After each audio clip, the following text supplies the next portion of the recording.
faltas a la verdad cuando es que Bolivia es el ejemplo. No, no es el ejemplo. Bueno. Para nada es el ejemplo. Y yo te digo, Estados Unidos elige, bueno, deja de interrumpirme, porque no he podido hilar una idea.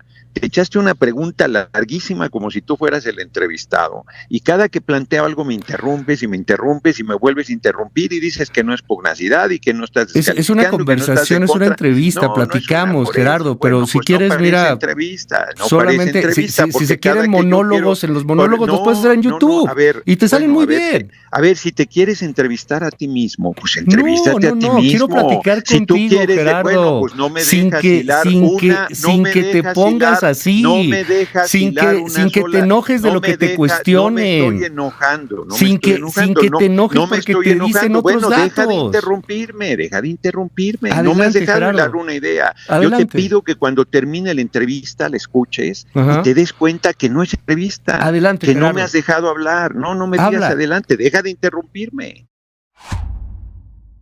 Intentos después de la reforma al Poder Judicial, después de la aprobación de una semana intensa la semana pasada. Pues sí, una semana muy intensa y la jornada en que se aprobó muy difícil.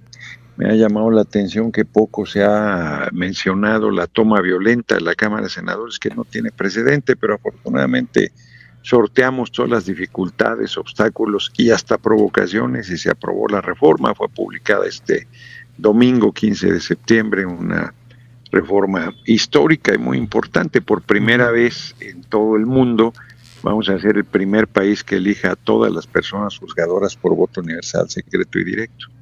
Oye, a ver, esto de que no tiene precedente, ustedes tomaron la Cámara, ¿no? Varias veces. A ti te tocó ser un opositor nunca, que te reprimieron. Nunca el pleno de la Cámara de Diputados, nunca el pleno del Senado. ¿Nunca tomaron el pleno? El pleno nunca. ¿En la toma de protesta de Calderón, por ejemplo? Una manifestación eran los diputados. Que entrara una turba a tomar el pleno de la Cámara, nunca. Una turba. Pues sí, pues una turba, rompieron puertas, se puso en peligro la vida de senadores y senadoras. Había habido una senadora Díaz de Acción Nacional de Aguascalientes que había llamado a linchar a quienes votásemos a favor de la reforma, ¿no? Un ambiente muy delicado, no se había dado una situación de esa naturaleza. Tú y yo hemos platicado mucho tiempo, Gerardo, desde que eras opositor, desde que nadie te abría espacios, digo la neta, hablemos claro. Sí, cómo no. Y yo te preguntaría con todo respeto, Gerardo Fernández Noroña, ¿no te identificas un poco en ese momento? A mí me llama la atención, te lo digo con respeto, o sea, pues cuando eras opositor... Es una toma violenta de la Cámara de Senadores. Yo lo recibí el domingo en la noche. En el antiguo Senado recibí a Patricia Aguayo, la vocera de los trabajadores, 2 trabajadores más, 2 jóvenes estudiantes, uno que había sido orador, hicieron compromiso de que iban a permitir la realización de la sesión de la Cámara de Senadores, y cuando se enteraron que teníamos mayoría calificada decidieron tomar de manera violenta, rompieron las puertas de acceso. Y fue un momento muy delicado, muy delicado. Para nada, como no me puedo identificar a eso iba. con una movilización pues, que va en contra de los intereses. ¿No te veías en ellos en el pasado, por ejemplo? O sea, bajo ninguna circunstancia. ¿No? A ver, perdón, yo no me opuse a políticas públicas en beneficio del pueblo. Nunca nos opusimos a gobiernos represores, a gobiernos autoritarios, a gobiernos que remataban el patrimonio nacional. A ellos les parece inconcebible que el pueblo elija con su voto universal, secreto y directo a las personas juzgadoras. Políticas públicas en beneficio del pueblo que consideran ustedes, te lo digo con todo el respeto, hay una diferencia de muchos sectores que opinan lo contrario. Como cuánta gente se movilizó en favor de las personas juzgadoras. O sea, las personas juzgadoras de entrada, los que estabas afectando, ¿no? Sí, con la reforma. Pues sí, las que no han impartido justicia, las que no han cumplido con su compromiso, las que es un poder judicial corrompido, hombre, no hay justicia en este país, inclusive contigo. Hasta los mismos que se movilizaron decían, totalmente de acuerdo. Sí se necesita una reforma al poder judicial, pero esta no, porque nunca aceptaron que el artículo 39 constitucional establece que la soberanía radica en el pueblo y que todas las instituciones totalmente, y el pueblo en cualquier momento puede cambiar su estilo de gobierno. Y no dice que el Poder Judicial no dimane de y no dice que el Poder Judicial está por encima del Ejecutivo y del Legislativo, y mucho menos que está por encima del soberano. Te quiero preguntar algo, si me permites, Gerardo. Te lo digo, he estudiado mucho la reforma, he platicado con todas las voces, de izquierda, de derecha, a favor, en contra, en y en muchos otros medios. Y bueno, además yo estudié Derecho y me dediqué a ejercer muy poquito tiempo. Y estoy de acuerdo contigo, el Poder Judicial está podridísimo. Yo lo veo un poco como una carcacha, Gerardo, que está echada a perder por completo. Es un coche que ya no sirve para nada, está desvielándose. Y lo que quieren ustedes es cambiar el chofer. Y dicen que cambiando el chofer se va a modificar todo. Perdón, yo de verdad no veo cómo solo cambiando al chofer vas a cambiarlo todo. No lo entiendo, pero entiendo que ustedes le tienen mucha fe a esto. Yo espero de corazón que tengan toda la razón, porque si no, pues nada más estamos perdiendo más y más tiempo. ¿Cómo va a cambiar el Poder Judicial? Que ya no haya lo que estamos viendo ahorita en Sinaloa con casi 40 muertos. ¿Cómo va a cambiar el Poder Judicial? Que no estemos viendo la impunidad rampante por todos lados, el cobro de derechos de piso. ¿De verdad esta reforma va a transformar a México así? Yo no lo veo, querido Gerardo, pero te quiero preguntar cómo ustedes sí. Bueno. Cambiando el chofer se modifica por todo. Eso ya terminaste, ¿no? No te interrumpí ni una sola vez. Te lo agradezco. Te lo agradezco. Una larga pregunta, como largas disertaciones se dan. No era pregunta, no era pregunta, es tu convicción. La pregunta es cómo va a cambiar el sistema de justicia cambiando jueces. Ya te escuché. O sea, primero no es el chofer. O sea, un juez no es el chofer, un juez es el alma de la impartición de justicia. Pues es nada menos que la persona juzgadora, es quien tiene en sus manos la determinación de impartir justicia y no lo hace. Bueno, yo te escuché, largamente. Entonces, no imparte justicia. Y tienes que cambiar ese sistema. Y toda la estructura actual, como bien lo comentas, pues no está cumpliendo su función.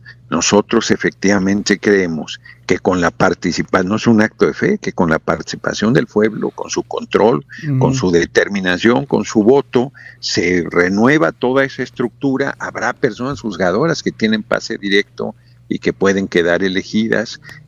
Toda la argumentación, tú no has ido a esa parte de la argumentación, lo celebro, de que nosotros vamos a tener control del Poder Judicial, que es absurdo, esa crítica no se sostiene, pero toda la otra parte de la disertación que haces no tiene nada que ver con la impartición de justicia. Tú estás hablando con problemas de seguridad que se están atendiendo, lo de Sinaloa, un lugar que ha sido por décadas el núcleo fundamental del crimen organizado, y en un momento de crisis muy fuerte, pues eso no tiene nada que ver con la reforma al Poder Judicial. La reforma al Poder Judicial, una reforma a las fiscalías, se tiene que seguir atendiendo las causas. Se dijo desde el principio, ¿no? Bueno, pero eso también se va a hacer. O sea, tú me dices, a ver, si la reforma al Poder Judicial que elige a los jueces incluyera la reforma a la Fiscalía, entonces ya estarías de acuerdo en que es una buena reforma. ¿Cambia algo elegir a los jueces entonces? Cambia todo. Cambia todo, pero no cambia nada. Cambia todo, porque estos jueces no están impartiendo justicia. Cambia todo porque esta estructura, como bien lo dice, está totalmente corrompida. Cambia todo porque es una transformación absoluta de quienes lleguen a impartir justicia, de la vigilancia del pueblo sobre ellos, de la reelección o no dependiendo de su funcionamiento, de la observancia permanente. Bueno, ustedes, por ejemplo, admiran mucho Estados Unidos, ahí se eligen 43 estados las personas juzgadoras. Es que son locales. Y tú y yo lo sabemos, querido Gerardo. Totalmente diferente. Es un common law, ahí hay un gran jurado, es totalmente diferente, pero totalmente diferente. Y si ponemos Japón, en Japón se ratifica, no se eligen. No, yo no planteé Japón. Yo planteé 43. Yo planteé 43. A ustedes les gusta Bolivia porque dicen que es un fracaso. Pues se olvidan del pequeño detalle que en México en el siglo XIX se elegían a los ministros de la Corte. Y hay que ver al pasado, no al futuro, supongo. no, hay que ver al pasado y al futuro. Pues el pasado dio nada menos que a Benito Juárez García como presidente de la Corte, al Negromante como presidente de la Corte, a Sebastián Lerdo Tejarda, que me digan un solo ministro de ese tamaño de la actual carrera judicial que tanto presume. Por eso, o sea, la descalificación es permanente. No, en Bolivia no se eligen a las personas juzgadoras, se elige solo a los ministros de la Suprema Corte de Justicia de la Nación. Nosotros estamos convencidos que la participación democrática Gerardo, perdón que te interrumpa, no es de verdad un afán de confrontación y peyorativo, y tú lo sabes y nos conocemos, Gerardo, en ese sentido, ni estamos cargados de uno ni estamos cargados del otro. No, pero en Bolivia sí se eligen, no, perdóname, pero no, en Bolivia sí se eligen personas juzgadoras, tan se eligen personas juzgadoras que hace algunos años hubo un grave problema porque uno de estos jueces que se eligió por el pueblo terminó liberando a un tipo que había violentado a una mujer. Después el tipo, ya por libre, terminó matando a otra mujer y los juzgaron. Pero es cierto, Bolivia, o sea, este ejemplo se parece mucho a Bolivia. Primero Bolivia, pues para nada. No hay ningún país del mundo, yo te digo, no hay ningún país del mundo que elija a todas las personas juzgadoras. Faltas a la verdad cuando es que Bolivia es el ejemplo. No es el ejemplo. Bueno. Para nada es el ejemplo. Y yo te digo, Estados Unidos elige, deja de interrumpirme, porque no he podido hilar una idea. Te echaste una pregunta larguísima como si tú fueras el entrevistado, y cada que planteo algo me interrumpes y me vuelves a interrumpir y dices que no es pugnacidad y que no estás descalificando. Es una conversación, es una entrevista, platicamos, Gerardo, pero si quieres, mira, entrevista, solamente entrevista, si se quieren monólogos, en los monólogos los puedes hacer en YouTube y te salen muy bien. A ver, si te quieres entrevistar a ti mismo, pues entrevístate a ti mismo. Quiero platicar contigo, Gerardo, pues no me dejas hilar una, sin que te pongas así, no me dejas sin que te enojes de lo que te cuestionen, no me estoy enojando, sin que te enojes porque te dicen otros datos. Deja de interrumpirme, no me has dejado hablar una idea. Adelante. Yo te pido que cuando termine la entrevista la escuches y te des cuenta que no es entrevista, adelante, que Gerardo. No me has dejado hablar, no me digas adelante, deja de interrumpirme. No estoy enojado, estoy firme, porque no hay manera de estructurar una idea si tú interrumpes permanentemente, si descalificas, si pones en mi boca cosas que yo no dije. Yo nunca dije que Bolivia fuera el ejemplo. Te hablé del ejemplo de Estados Unidos, de inmediato me interrumpiste. No es lo mismo, Gerardo, ahí no es así. O sea, aunque sean 43 estados, aunque haya un jurado popular, aunque ponga los matices que quieras poner, es un ejemplo de lugares donde se está eligiendo a las personas juzgadoras. Y yo te digo, en México es el primer lugar del mundo que se va a hacer eso. No existe otra experiencia de esa naturaleza. Es un planteamiento revolucionario, efectivamente. Ustedes que no le tienen confianza al pueblo, piensan que eso no va a ir a ningún lado. Eso decían de todo lo que ha hecho el compañero presidente López Obrador y de todas las iniciativas, pero de todas. Nosotros estamos convencidos de ellos. En junio de 2025 se elegirá la mitad de las personas juzgadoras y en junio de 2027 a la mitad. Y cuando empiece a funcionar eso van a seguir atacando, descalificando, pero el ejemplo, y cierro, que tú pones de lo que dices que sucedió en Bolivia, aquí sucede todo el tiempo. Te recuerdo solo al juez que liberó al que violó sexualmente a una niña de 4 años, y porque la niña no se acordó ni del día ni del lugar, lo dejó libre. O sea, todas las cosas que dicen que van a suceder. Ese juez, ¿no? Gerardo, ¿te puedo preguntar ya o todavía no? Digo, si no quiero molestarte. Quieras, pues lo has hecho todo. No es que me molestes, por fin pude articular mis ideas. Sí, perfecto. ¿Te parece si, ahora eres presidente del Senado? Por cierto, te digo muy bien, yo creo que fue un muy buen manejo del Senado. Duro, sí, como dice el meme, duro pero justo. Pues fue pero, exacto, pero bueno, si tú estás más cómodo, la mayor parte de políticos no, por lo regular, pero si tú estás más cómodo, si quieres, te hago una pregunta y tiempo del Senado, ¿qué son? 3 minutos, la respondes, y yo prometo que mi pregunta sea de menos de 1 minuto. ¿Te parece si lo hacemos así? ¿Estás de acuerdo? Venga. Ok, perfecto. Entonces, vámonos con el otro tema, que es el asunto de Daniel Barreda.